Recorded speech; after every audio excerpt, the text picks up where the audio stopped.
ಇದು ಪ್ರಜಾಪವರ್ನ exclusive news. EVM ಮೊದಲಿಗೆ ಸ್ಥಳೀಯ ಸಂಸ್ಥೆ ಚುನಾವಣೆಯಲ್ಲಿ ನಾಮಪತ್ರ ಬಳಸಲು ಮಾಡಬೇಕೆನ್ನುವುದು ನಮ್ಮ ಉದ್ದೇಶ. ಸಿಎಂ ಸಿದ್ದರಾಮಯ್ಯ ಹೇಳಿಕೆ. ಬೆಂಗಳೂರು ಎವಿಎಂ ಬದಲಿಗೆ ಮೂಲಕ ಚುನಾವಣೆ ಮಾಡಬೇಕೆನ್ನುವುದು ನಮ್ಮ ಉದ್ದೇಶವಾಗಿದೆ. ನಮ್ಮ ಅನುಭವದ ಮೇಲೆ ನಾವು ಈ ತೀರ್ಮಾನ ಮಾಡಿದ್ದೇವೆ. ಅನೇಕ ದೇಶಗಳು ಎವಿಎಂನಿಂದ ನಂತರ ವಾಪಸ್ ಬ್ಯಾಲೆಟ್ಗೆ ಬಂದಿರುವ ಉದಾಹರಣೆಗಳಿವೆ. ಧರ್ಮಸ್ಥಳದ ಪ್ರಕರಣದಲ್ಲಿ ಎನ್ಎಐ ತನಿಖೆ ಕೋರಿ ಅಮಿತ್ ಶಾಗೆ ಸ್ವಾಮೀಜಿ ಮನವಿ ಮಾಡಿದ ವಿಚಾರವಾಗಿ ಎಸ್ಐಟಿ ಮಾಡಿದ್ದೇವೆ. ಅವರು ಪೊಲೀಸರಲ್ವಾ? ಎನ್ಎಐ ಇರುವಂತಹ ಅಧಿಕಾರಿಗಳು ಪೊಲೀಸರಲ್ವಾ ಎಂದು ಪ್ರಶ್ನೆಯನ್ನ ಮಾಡಿದ್ದಾರೆ. ವರದಿ ವೇದಮೂರ್ತಿ, ಪ್ರಜಾಪವರ್ ಟಿವಿ, ಬೆಂಗಳೂರು. ಇದೆಯಾ ಸರ್ ಅದರದ್ದು? ಬ್ಯಾಲೆಟ್ ಈಗ ಇವಿಎಂ ಬದಲಾಗಿ ಬ್ಯಾಲೆಟ್ ಪೇಪರ್ ಅಲ್ಲಿ ಚುನಾವಣೆ ಮಾಡಬೇಕು ಅಂತಕ್ಕಂಥದ್ದು ನಮ್ಮ ಉದ್ದೇಶ.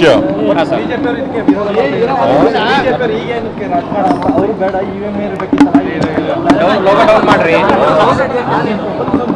ನಮ್ಮ ಅನುಭವದ ಮೇಲೆ ನಾವು ಒಂದು ತೀರ್ಮಾನ ಮಾಡಿದ್ದೀವಿ.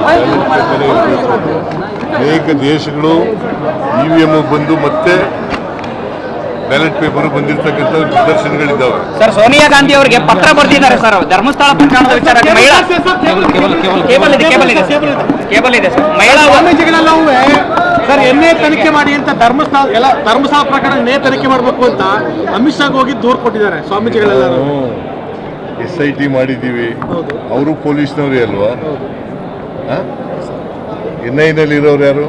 ಅವರು ಪೊಲೀಸರು. ಅವರು ಪೊಲೀಸ್. ಸರ್, ಸೋನಿಯಾ ಗಾಂಧಿ ಅವರು ಪತ್ರ ಬರೆದಿದ್ದಾರೆ ಕೇಬಲ್ ಇದೆ ಸರ್, ಕೇಬಲ್